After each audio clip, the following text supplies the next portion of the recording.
ஆன்மீக அன்பர்கள் அனைவருக்கும் வணக்கம். நாம் நம்மளுடைய சேனலில் தொடர்ந்து நிறைய சுவாரஸ்யமான ஆன்மீகம் சார்ந்த தகவல்களை தாங்க பார்த்துட்டு வந்துட்டு இருக்கோம். அந்த வரிசையில் இன்றைய பதிவில் நம்ம என்ன பார்க்க போகிறோம் அப்படின்னு பார்த்தீங்கன்னா, புதிதாக பிறந்திருக்கக்கூடிய ஏப்ரல் மாதத்தில் என்ன மாதிரியான கிரக சூழ்நிலைகள்லாம் இருக்குது, அதன் அடிப்படையில் என்ன மாதிரியான பலன்களை தனுசு ராசினியர்கள் அடைய போகிறாங்க அப்படின்னு தான் தெளிவாக தெரிஞ்சுக்க போகிறோம். பொதுவாகவே ஒவ்வொரு மாதத்தில் ஏற்படக்கூடிய கிரகநிலைகளை பொறுத்து தான் அந்த மாதத்துக்கான பலன்களானது கணக்கீடு செய்யப்படும். அதனால் எந்த ஒரு கிரகமுமே நிலையானது கிடையாது. ஸோ அப்பப்போ மாறக்கூடிய கிரகநிலைகளை பொறுத்து நமக்கான பலன்களும் மாறுபாடு அடையும். அதனால் ஒரு கிரகத்தை வச்சு எந்த ஒரு முடிவுக்கும் வரக்கூடாது. ஸோ அப்படி பார்த்தீங்கன்னா, மிகப்பெரிய கிரக பயிற்சியாக மார்ச் 29ஆம் தேதி அன்றைக்கி சனி பயிற்சியானது நடந்து முடிஞ்சிருச்சு. கிட்டத்தட்ட பார்த்தீங்கன்னா இன்னும் 2.5 வருஷத்துக்கு இந்த சனி பகவான் உங்களுக்கு இதே இடத்துல தான் இருந்து அருள் பாலிக்க போகிறாரு. இனி வரக்கூடிய நாட்களில் பார்த்தீங்கன்னா மே மாதத்தில் குரு பயிற்சியானது இருக்குங்க. ஸோ குரு பகவான் உங்களுக்கு நல்ல பலன்களையும் கொடுக்கலாம், இல்லைனா பாதகமான பலன்களையும் கொடுக்கலாம். ஸோ குரு எந்த இடத்துல வந்து அமர போகிறாரு அப்படின்றத நம்ம இனி பொறுத்திருந்து தான் பார்க்கணும். இனி வரக்கூடிய ஒவ்வொரு மாதத்துலையுமே மாற்றக்கூடிய கிரக அமைப்புகளில் இந்த ஏப்ரல் மாதத்தில் என்ன மாதிரியான கிரக சூழ்நிலைகள் இருக்குது அப்படின்றத ஃபர்ஸ்ட் நம்ம தெரிஞ்சுக்கலாம். அதுக்கப்புறமா அதற்கான பலன்களையும் வந்து பார்க்கலாங்க. வீடியோக்குள்ளே போகிறதுக்கு முன்னாடி நீங்கள் இன்னும் நம்ம சேனலை சப்ஸ்கிரைப் பண்ணாமல் இருக்கீங்க அப்படின்னா மறக்காமல் சேனலை சப்ஸ்கிரைப் பண்ணிக்கோங்க. கூடவே பக்கத்தில் இருக்கிற பெல் ஐக்கானையும் கிளிக் பண்ணிக்கோங்க.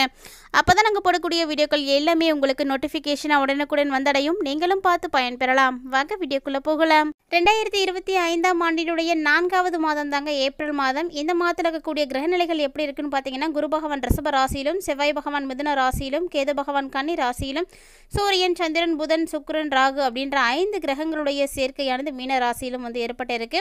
இந்த 5 கிரகங்களுடைய சேர்க்கை மீன ராசியில் ஏப்ரல் 10ஆம் தேதி வரைக்கும் வந்து இருக்க போகுதுங்க. அதுக்கப்புறமா ஒரு சில கிரகங்களுடைய மாற்றங்கள் அப்படிங்கிறது ஏற்பட ஆரம்பிச்சிடும். ஆனாலுமே இந்த ஏப்ரல் மாதத்தினுடைய தொடக்கத்திலே பார்த்தீங்கன்னா அற்புதமான ஒரு யோகமும் வந்து இருக்குது. அதாவது கஜகேசரி ராஜ யோகமானது ஆரம்பத்திலே வந்து இருக்குது. ஸோ ரொம்ப ரொம்ப சூப்பரான ஒரு யோகமும் கூட. இந்த யோகத்தின் மூலமாகவும் நல்ல ஒரு மாற்றங்கள் தனுசு ராசி நபர்களுக்கு வந்து கிடைக்கும். கூடவே இந்த மாதத்தில் என்ன மாதிரி கிரக பயிற்சிகள் இருக்குது அப்படின்னா, ஏப்ரல் 3ஆம் தேதி அன்னைக்கு கிரக பயிற்சி இருக்குங்க. அதாவது செவ்வாய் இது வரைக்கும் மிதுன ராசியில் வந்து பயணித்துட்டு வராரு. இனி ஏப்ரல் 3ஆம் தேதிக்கு அப்புறமா இவர் மிதுனத்திலேருந்து கடகத்துக்கு வந்து போய் அங்கே நீச்சம் வந்து அடைய போகிறாரு. ஸோ செவ்வாய் நீச்சம் அடைகிறார் அப்படின்னா கண்டிப்பாக அந்த இடத்துல ஒரு பலன் கிடைக்கும். அதைத் தொடர்ந்து ஏப்ரல் 14ஆம் தேதி அன்னைக்கு சூரியனுடைய பயிற்சிங்க. சூரிய பகவான் மீனராசியில் இது வரைக்கும் பயணித்துட்டு வராரு. ஏப்ரல் 14ஆம் தேதிக்கு அப்புறமா இவர் மேசராசிக்கு வந்து போக போகிறாரு. ஸோ இந்த ஒரு சூரியனுடைய பயிற்சி தான் நமக்கு தமிழாண்டு, அதாவது தமிழ் புத்தாண்டு அப்படின்னு சொல்லுவாங்க. எப்போதுமே சூரியன் எந்த இடத்துல இருக்கிறாரோ அதை வைத்து தான் ஒவ்வொரு தமிழ் மாதமும் வந்து கணக்கீடு பண்ணுவாங்க. ஸோ சூரியன் மேசராசிக்கு போகக்கூடியதில் தமிழ் புத்தாண்டு சித்திரை மாதத்தினுடைய பிறப்பாக வந்து இருக்குது. ஸோ இதை தொடர்ந்து இந்த மாதத்தில் விசேஷமான நாட்கள் இருக்கா அப்படின்னா நிறைய நாட்கள் இருக்குங்க. ஏப்ரல் 1ஆம் தேதி நேற்று கார்த்திகை விரதம் செவ்வாய்க்கிழமையோடு வந்தது. யாரெல்லாம் முருகப்பெருமான வழிபாடுகள் செய்தீங்க அப்படின்றத மறக்காமல் வந்து கமெண்ட் பண்ணுங்கள். அடுத்ததாக ஏப்ரல் 5ஆம் தேதி அன்றைக்கி வாஸ்து நாள் வந்திருக்கு. ஸோ நிலம் சம்மந்தப்பட்ட பிரச்சனைகள் இருக்கக்கூடியவங்க இந்த வாஸ்து நாளை கண்டிப்பாக யூஸ் பண்ணுங்கள். ஏப்ரல் 6ஆம் தேதி அன்றைக்கி ராம நவமி, ராமபிரான் அவதரித்த ஒரு நாள். இந்த நாளில் நம்ம ராமபிரான வழிபாடுகள் செய்வது நமக்கு நன்மைகளை கொடுக்கும். ஏப்ரல் 11 அன்றைக்கி பங்குனி உத்திரம். அடுத்ததாக ஏப்ரல் 12ஆம் தேதி அன்று பௌர்ணமி. ஏப்ரல் 14ஆம் தேதி அன்றைக்கி சித்திரை பிறப்பு. அடுத்ததாக ஏப்ரல் 24ஆம் தேதி அன்றைக்கி வாஸ்து நாளுங்க. இன்னொரு வாஸ்து நாள் வந்திருக்கு. அதாவது தமிழ் மாத கணக்கின்படி பார்த்தீங்கன்னா சித்திரை மாதத்தில் வரக்கூடிய வாஸ்து நாளாக இது இருக்கும். ஏப்ரல் 27ஆம் தேதி அன்றைக்கி அமாவாசை. ஏப்ரல் 30ஆம் தேதி அன்றைக்கி அட்சய திருதியை. ஸோ இதுதான் ஏப்ரல் மாதத்தில் இருக்கக்கூடிய விசேஷமான நாட்கள். இந்த மாதத்தில் என்ன மாதிரியான விசேஷ நாட்கள் இருக்குது, என்ன மாதிரியான கிரக சூழ்நிலைகள்லாம் இருக்குது, இதை பற்றி எல்லாம் தெளிவாக பார்த்துருப்பீங்கன்னு நினைக்கிறேன். இதன் அடிப்படையில் தாங்க தனுசு ராசி நேயர்களுக்கு பலன்கள் எப்படி இருக்க போகுது அப்படின்றத பார்க்க போகிறோம். ஸோ தனுசு ராசி நேயர்களை பொறுத்த வரைக்கும் கடந்த ஒரு சில மாதங்களோடு நீங்கள் இந்த மாதத்தை ஒப்பிட்டு பார்த்தீங்க அப்படின்னா ஏப்ரல் மாதம் உங்களுக்கு பல மாத கோள்களுடைய பயிற்சிகள் வந்து இருக்குது. ஸோ எல்லாமே உங்கள் ராசிக்குவே கணிசமான ஒரு தாக்கத்தை ஏற்படுத்தக்கூடிய வகையில் தான் வந்து மாறுது. இதனால் தனுசு ராசி நேயர்களுக்கு இந்த மாதம் எப்படி இருக்க போகுது, தொழிலில் வளர்ச்சி இருக்குமா, வேலை திருமணம் சார்ந்த விஷயங்கள்லாம் எப்படி இருக்குது அப்படின்றது எல்லாத்தையும் நம்ம தெளிவாக பார்க்கலாங்க. கடந்த சில மாதங்களோட விட இந்த மாதம் உங்களுக்கு பரவாயில்ல அப்படின்னு தான் வந்து தோணும். ஏன்னா அந்த அளவுக்கு உங்களுக்கு கொஞ்சம் நல்லது நடக்க ஆரம்பிச்சிருச்சு. அதாவது உங்களுடைய உழைப்புக்கு முயற்சிக்கு ஏற்ற வெகுமதிகள் இந்த டைமில் உடனே வந்து கிடைக்குங்க. ஸோ கவலைப்படாமல் முயற்சி பண்ணுங்கள்.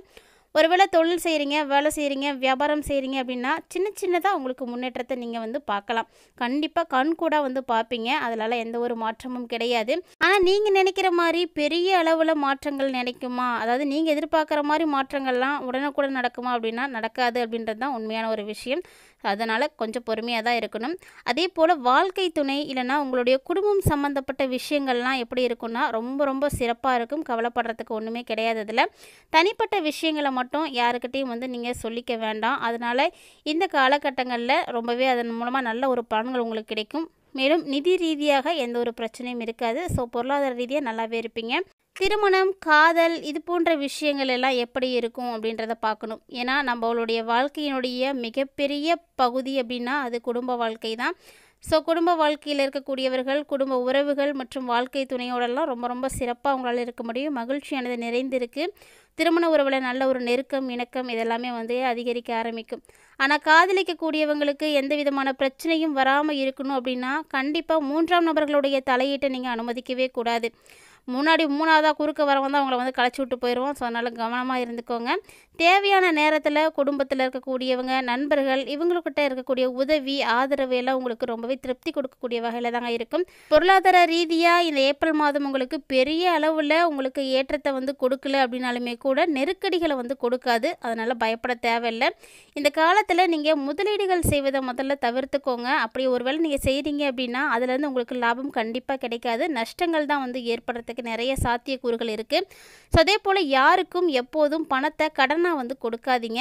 கடனாக ஒருவேளை நீங்கள் கொடுக்குறீங்க அப்படின்னா அந்த பணம் திரும்ப கிடைக்கிறது கூட ரொம்ப ரொம்ப கஷ்டமாக இருக்கும். ஸோ அதனால் ரொம்ப கவனமாக இருங்க. திரும்ப கிடைக்கிறது கஷ்டம் அப்படிங்கிறது மட்டும் இல்லாமல் உறவுகளையும் வந்து பாதிக்கக்கூடிய வகையில் இருக்கும். அதனால் கண்டிப்பாக இந்த விஷயத்தில் நீங்கள் அக்கறை எடுத்துக்கோங்க. தேவையான செலவுகளை வந்து நீங்கள் செய்யுங்க. அப்போ தான் மீதமுள்ள தொகையை உங்களால் வந்து கண்டிப்பாக வந்து சேமித்து வைக்க முடியும். முடிந்த அளவுக்கு எதிர்காலத்திற்காக கொஞ்சமாவது வந்து சேமிக்க பழகுங்க. சேமிப்புக்கூடிய பழக்கம் அப்படிங்கிறது ரொம்பவே நல்ல பழக்கம். ஸோ இந்த பழக்கத்தை உங்களுடைய குழந்தைகளுக்கும் வந்து சொல்லிக் கொடுங்க. சின்ன வயசுலேயே நீங்கள் சொல்லிக் கொடுக்கும் பொழுது அவங்க ஆட்டோமேட்டிக்காக வந்து அதை வந்து நல்ல இன்ட்ரெஸ்ட்டோடு வந்து செய்ய ஆரம்பிச்சிடுவாங்க. அவங்களுக்கும் அந்த பொறுப்புணர்ச்சியெல்லாம் வந்துடும். அதனால் சின்ன பிள்ளையிலே வந்து சொல்லிக் கொடுங்க.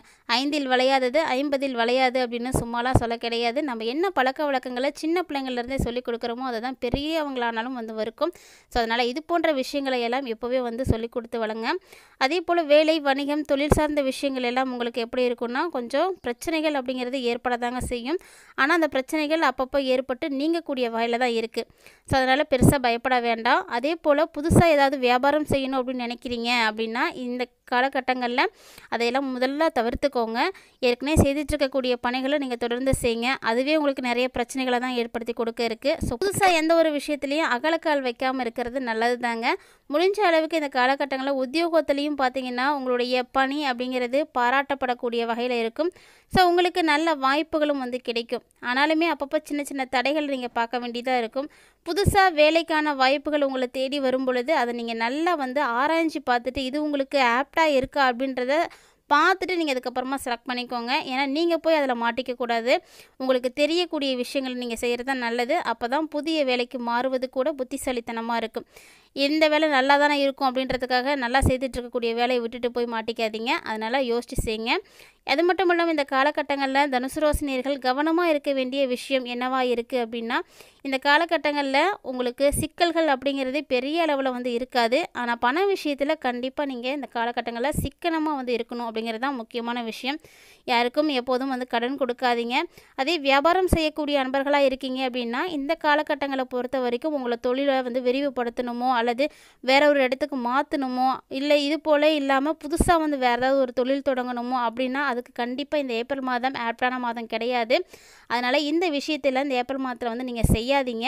ஏற்கனவே செய்துட்ருக்கக்கூடிய வேலை எதுவோ அதே போல் நீங்கள் செய்துட்டு வாங்க. புதுசாக எதுவும் மாற்ற நினச்சி அதில் போய் மாட்டிக்காதீங்க. ஏன்னா ஏப்ரல் மாதத்தில் இருக்கக்கூடிய கிரக சூழ்நிலைகள் எல்லாம் உங்களுக்கு அப்படி தான் அமைஞ்சிருக்கு. பெரிய அளவில் உங்களுக்கு நல்ல ஒரு லாபமோ பெரிய அளவில் ஒரு முன்னேற்றமோ ஏற்படும் அப்படின்லாம் சொல்ல முடியாது. அதனால் இருக்கிறதையும் இழந்துடக்கூடாது அப்படிங்கிறதுக்காக தாங்க சொல்கிறோம். எந்த ஒரு விஷயமா இருந்தாலும் சிந்தித்து செயல்படுங்க. புதுசாக எதுவும் செய்ய வேணாம். ஏற்கனவே செய்துட்ருக்க மாதிரியே செய்துட்டு வாங்க. பெரிய அளவில் நீங்கள் எதுக்காகவும் வந்து ஆசைவும் படாதீங்க. ஏன்னா இந்த டைமில் எதுவுமே வந்து நடக்க போகிறது கிடையாது. இந்த ஏப்ரல் மாதத்தை பொறுத்த வரைக்கும் உங்களுக்கு சின்ன சின்ன தடங்கல்கள் அப்படிங்கிறது அப்பப்போ வந்துட்டு தான் போயிட்டு இருக்கும்.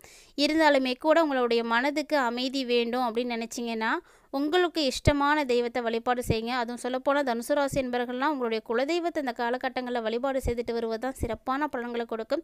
உங்களுடைய குலதெய்வம் அருகில் தான் இருக்குது அப்படின்னா மாதம் மாதமாவது கண்டிப்பாக போகிறதுக்கு முயற்சி பண்ணுங்கள். ஒருவேளை தூரமாக இருக்குது போகவே முடியாது அப்படின்னா வருஷத்துக்கு ஒரு தடவையாவது போயிட்டு வாங்க.